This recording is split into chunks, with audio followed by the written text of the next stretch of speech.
My vision for the African Union Commission is simple: efficiency and accountability. I believe these two values must guide all that we do at the African Union level. As I said, the efficiency and accountability are key for any organization, and for our own organization at this particular time. For that, I have two main focus areas. One is to look at the needs of the organization in terms of financial and administrative matters. What do I mean by here? Mainly on the governance side, where we have to make sure that we are and remain a rule-based organization, where we are transparent, and also we tackle impunity. Also on the human capital side, you know, we have to attract and retain the best talent on the continent, but also ensure a culture of delivering results and managing performance. On finance side, for sure, this is a key area where I have to make sure that our commission and also the union-wide, because we have one union-wide budget, we are really managing in a way to deliver value for money, and also ensuring that our financial management doesn't have loopholes, and we aim to have clean audit reports. Also, another area under the administration is the quality of the summits.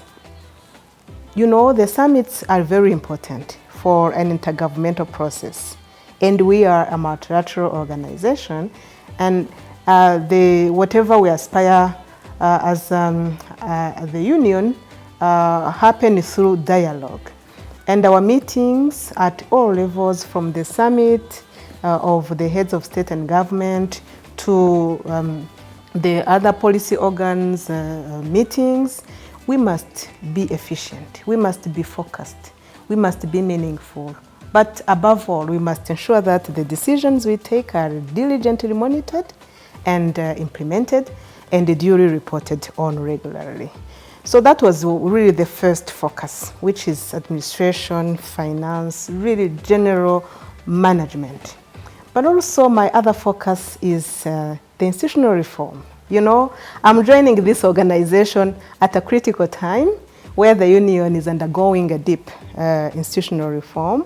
And part of it has been completed, namely the African Union Commission, but we have also other parts of the reform that are remaining, including some offices of the Commission outside of Addis, but also the other organs, and as well as the process of really clarifying the division of labor at different levels. So that reform must be completed. And once completed, we must fast-track its implementation. That is going to be also my other area of focus. Concrete actions, actually, there are many. First of all, I must say that I'm joining a team here. And we are a new commission. We have our chairperson, my colleagues, commissioners, but also the team, the members of the staff of the commission. We have really the duty to make sure that we rebuild and sustain the image of this organization, the trust. I think for me, that is the first thing to focus on.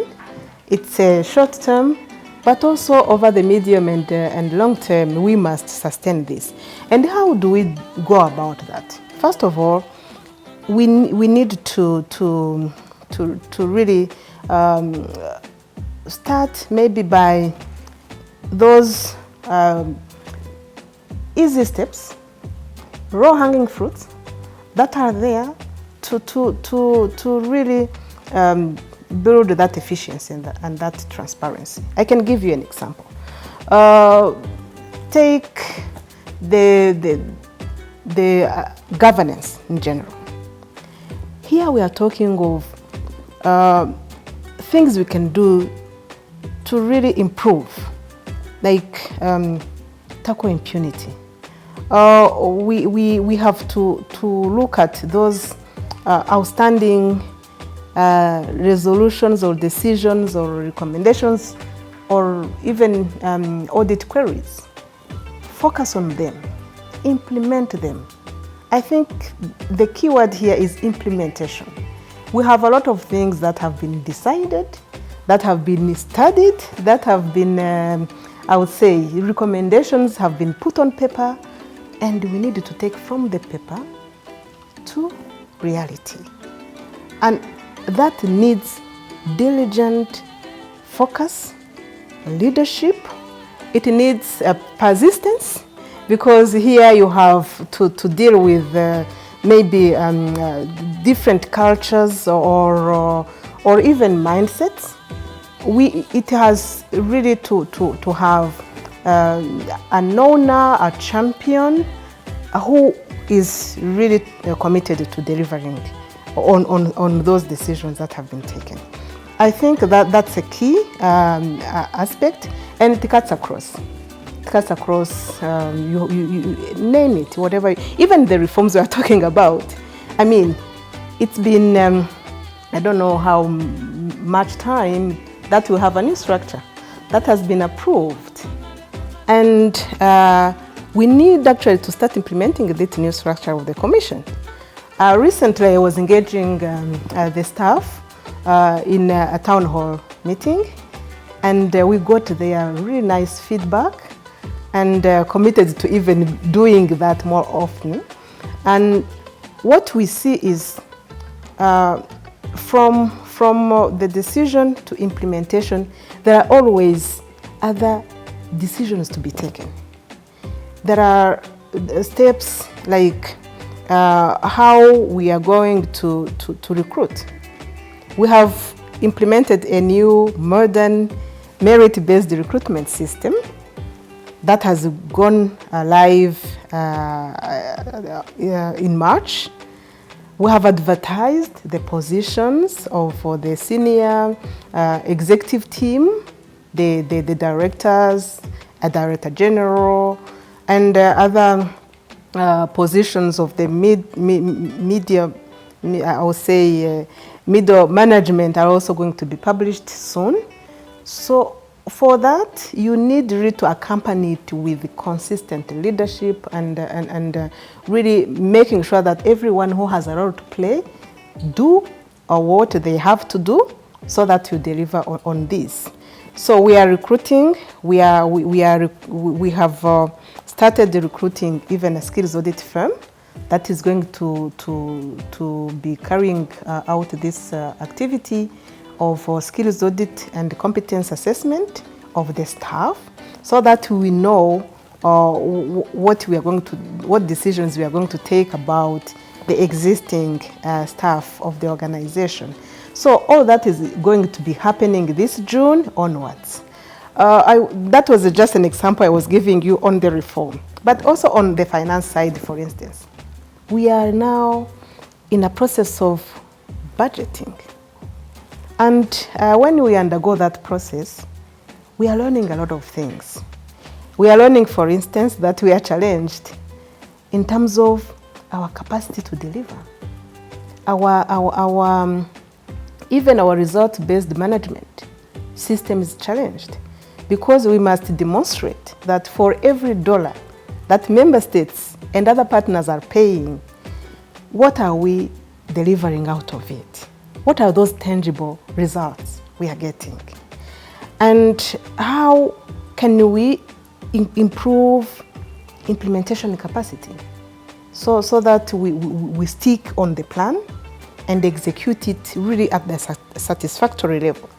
But also on the other side, we are challenged because we are seeing that this organization is growing, We are having a lot of things to do, a lot of institutions, but then we needed to think about financial sustainability.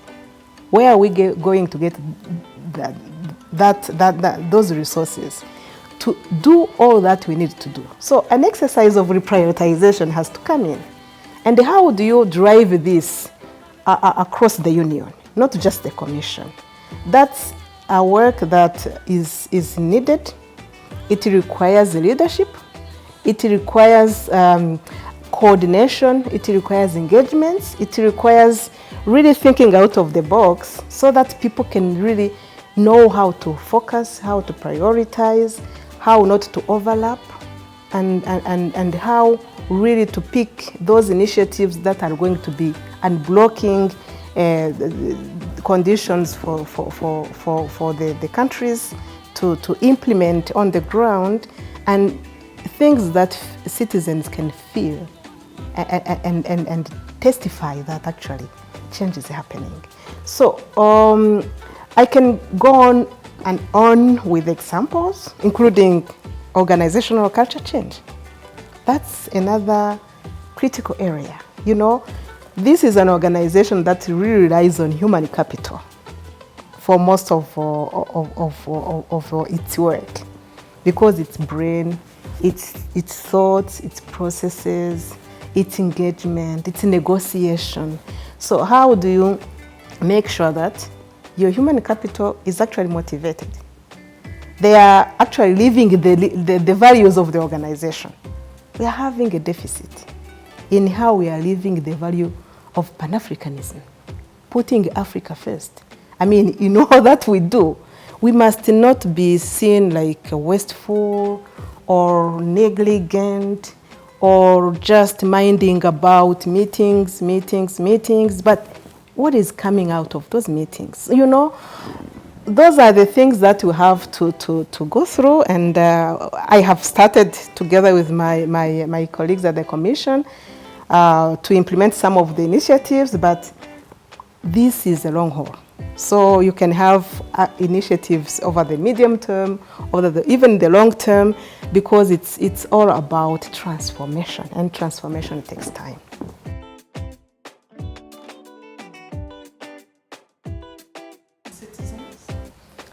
Oh, first of all, everything has to be based on the rules.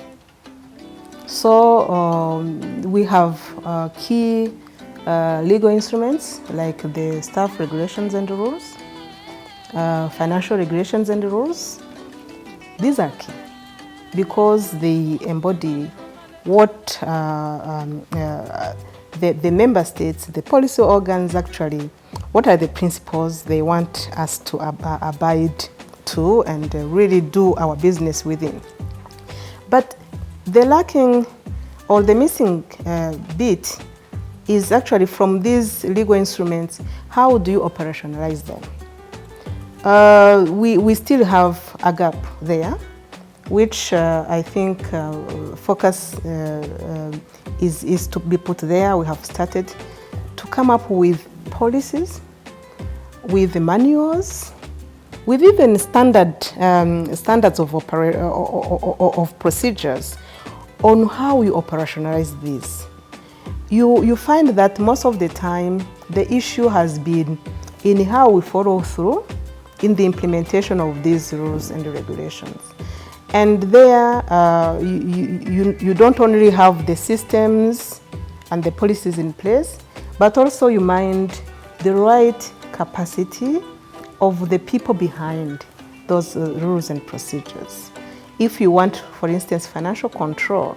So financial control is a set of rules, but also is a set of mindset and values that the staff hold, so that really they commit to living those rules and implementing them to the spirit and the letter. But also, you need the tools, like digital tools, an integrated system, like we have one, SAP. But this SAP, you know, we needed to make it actually work for us. We are now in the process of upgrading it, which is good. But you know that with these systems, it's as good as what you feed them. And how do we make sure that actually, as we update this system, we make it work for us? We give it the set of rules, the algorithms that are actually well thought through, that are not just automating our old-fashioned way of doing things, that are actually building in efficiency so that you don't have steps that are not necessary. And that this system builds in checks and balances that are needed so that you really do implement financial control, or that you implement things like,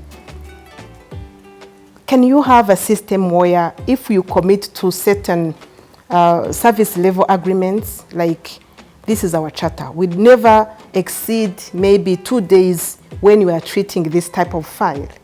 So can that system be flagging when someone exceeds those days, so that you know you have those inbuilt tools to help you actually manage efficiently, or for service delivery, for financial control, for human capital management. We are talking of leaves, we are talking of even people who can just fail to report to work and you never know. I mean, why do we have to go through that?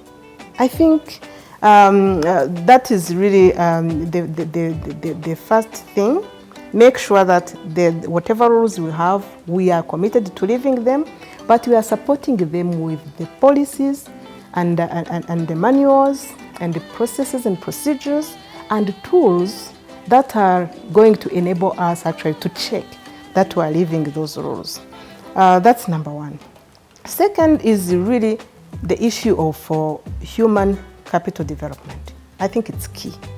And this is not just in terms of technical skills, because when we recruit, we are supposed to be recruiting on competence, but then that competence, I mean, it has to evolve, and it has also to be relevant to the needs of this organization at the commission, but also at different offices and different organs. So beyond just having people who are talented, can we make sure that at each and every level they are relevant, they remain relevant to the needs of the organization? Are they innovative enough? Are they exercising foresight? Because, I mean, this is organization, it relies, actually, it looks at the secretariat, which is the commission, and its specialized organs, actually, as the brains of what we want to achieve as Africans. But aren't we failing the citizens of Africa? Are we really being very strategic in how we are coming up with programs to be implemented? So if you have the skills, but you're failing to connect with the needs of the population, with the global challenges that are today and for tomorrow, then you will be failing this organization. So you need also to build your human capital in that level, so that it's not just that I have my degree, that I have passed this exam and this test, and then I'm in this position and then I just relax. No, you have actually to use that and go beyond your core, because, you know, we are talking of this Africa of ours. Those are the things that I think must accompany whatever we are doing, if we are really to make sure that whatever financial administrative systems we have in place are also serving the purpose. So the purpose must always click in our brain. They are not just a public service there, just sitting there getting paid. No, we must be actually connecting our being in the positions we are in to what the aspirations of the Africans are. And if we don't check from time to time how we are doing on that, I think that will be a big gap.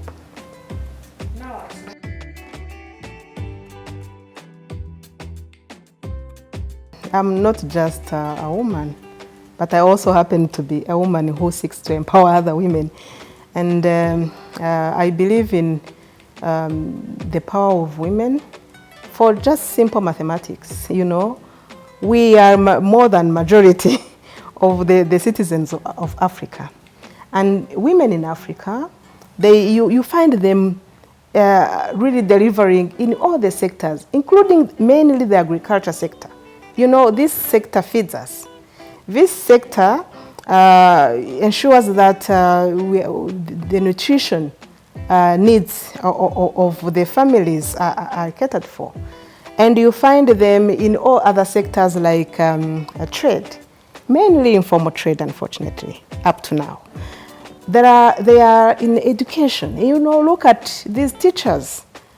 From kindergarten to all the levels, you find they're everywhere. They're our nurses. They're actually the one facing the COVID-19 challenges are hands-on, like as we speak, you know.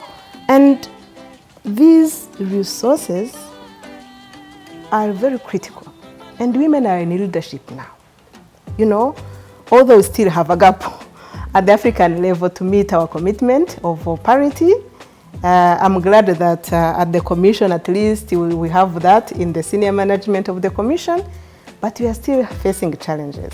So, taking from that realization of this powerhouse of Africa, then the commitments that the heads of state and government have taken actually to make this organization gender responsive, I'm committed actually to pursuing that guidance, because I'm convinced beyond any doubt that is the right thing to do, the smart thing to do, but also I realize that it's not the obvious thing to do.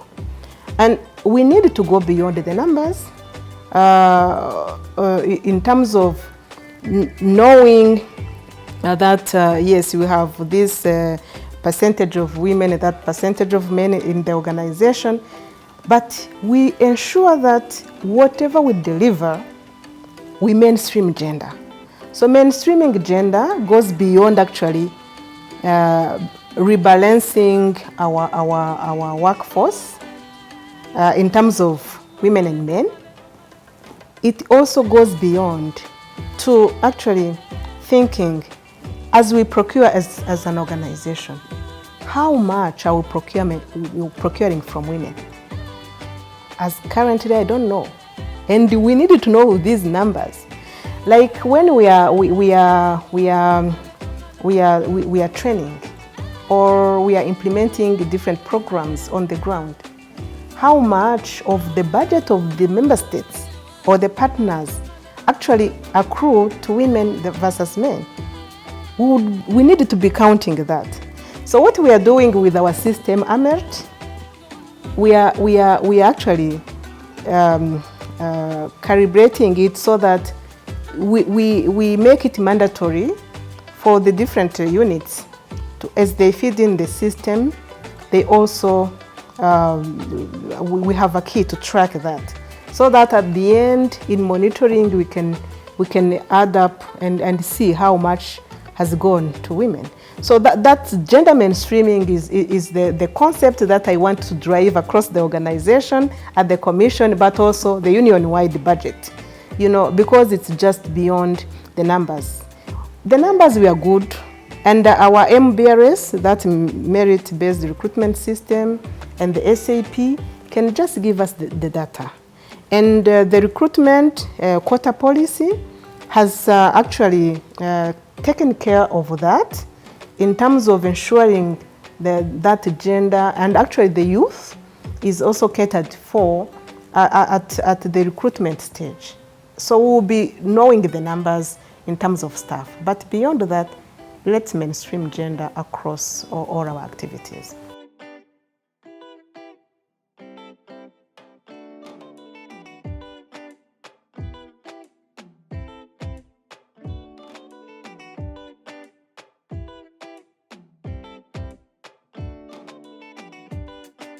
The Agenda 2063 is an an aspiration, great aspiration, a set of aspirations for Africa, for different areas.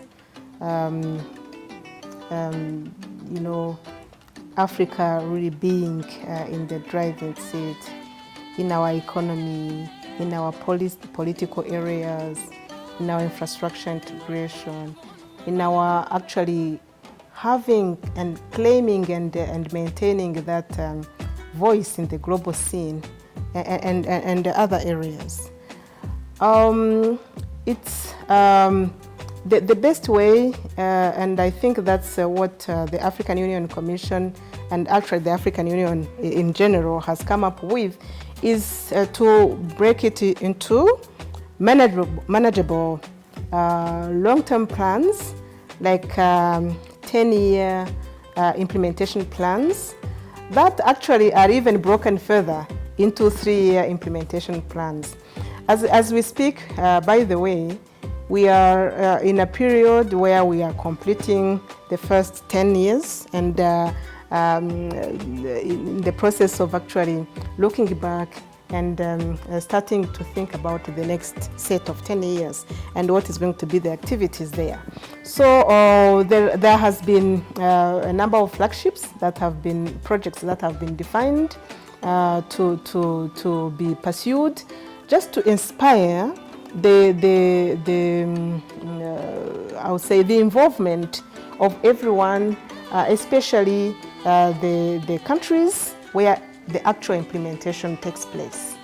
We hope that when we rally behind those initiatives, when we communicate enough about them, then we continue to engage different stakeholders on the African continent and in the diaspora to know about these projects, be inspired by them, come up with innovative ways of financing them, involve our financial infrastructure on the continent, including the development financial institutions, the private sector, and other players coming, really joining hands with governments. Maybe that's one of the best ways of ensuring that we are delivering on the Agenda 2063. One interesting project, a flagship project that is actually ongoing currently is the Africa Continental Free Trade Area. This is a good example of a flagship project where the countries, the people, the communities, the informal sector and the private sector, financial institutions, everyone has find themselves in this project. And something really very impressive about this project, which is giving hope actually to Africans that in fact we are capable of delivering on this Agenda 2063, is how it has been negotiated, it has been approved, member states have signed to this agreement swiftly. Many have ratified it in very record time, and now we have started the implementation in January this year. So this is really good news. This is inspiring, but also this is a continuous call to action. Yes, we have the agreement in place. We are actually in the process of finalizing even the bits of the agreement in other sectors like services, like whatever.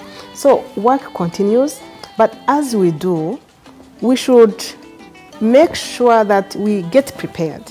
I always talk about it as a highway that has been put there, but then you need the traffic of cars, of motorcycles, of bicycles, actually to drive on that highway.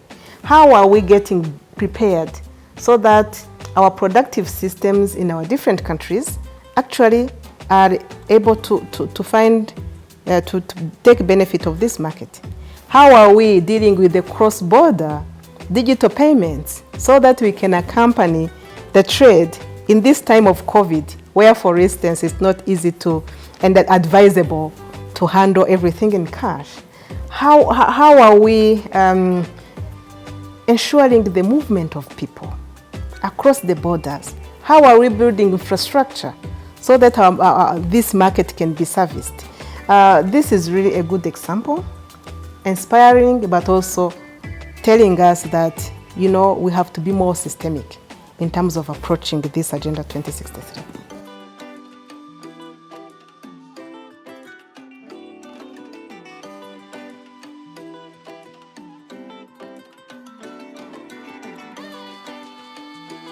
First of all, I find this a golden opportunity that has been offered to me to continue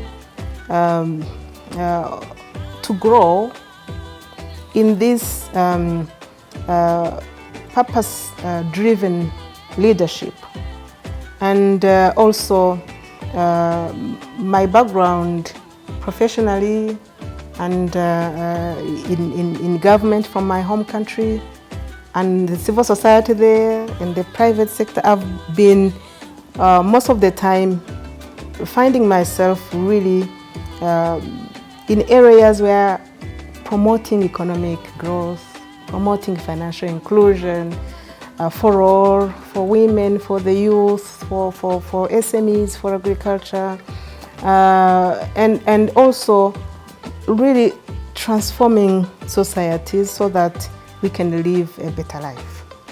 I've been subscribing myself to the ideals of unity, of cohesion in society, of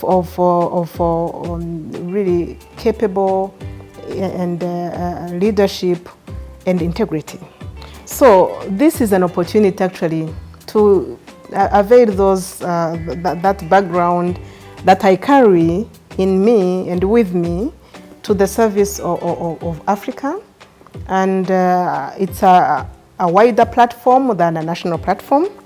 But also, you know, in my previous life, I have had a lot of connections globally, especially in the space of financial inclusion and women empowerment, which I believe, sitting here at the African Union Commission, I find it easy actually to connect and to also bring those, I'll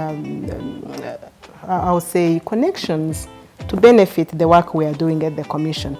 So it will be like this offers me an opportunity to grow and drive more impactful initiatives, but also the Commission, I trust, will also benefit from what I have to offer, and I believe that's why I was elected in this position.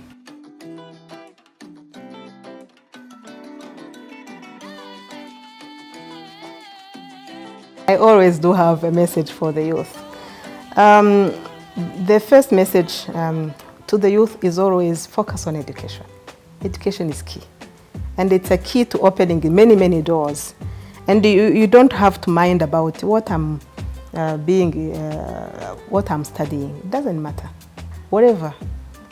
As long as it's your passion, or even you find yourself there, but you can always use that brain that has been open and that has interacted with the world to know how to navigate this life.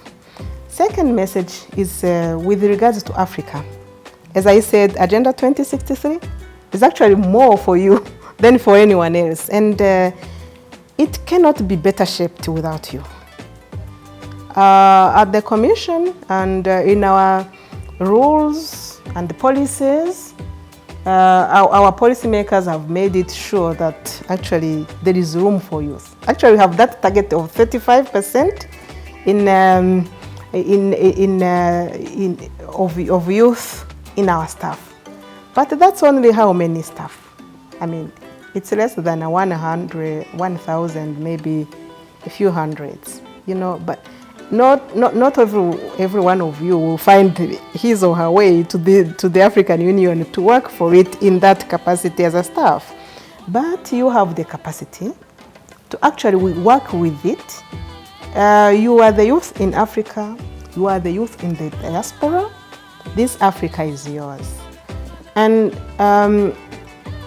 take charge and ownership of its future, especially the leadership that we want to have in place. You know, there is the saying that everything falls or stands on leadership.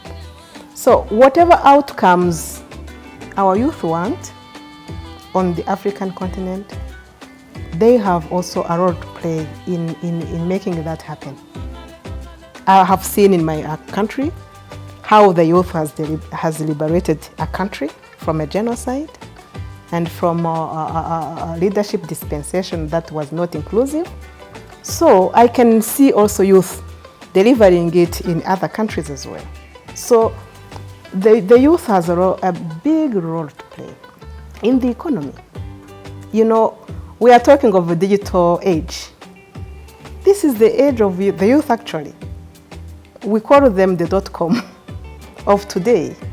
And they can really transform, they can find the solutions, they can help us leapfrog on a number of solutions to the problems of Africa. But our commitment, and this is our message to them, is we are here to hear and listen also what they are telling us. Because in most of the time we are not creating a conducive environment for them to do that. And they will be working to make sure that we have that policy and legal framework that is helping them. We are supporting them in many, many ways. And we are actually giving them what they require to exercise that agency, which we need today.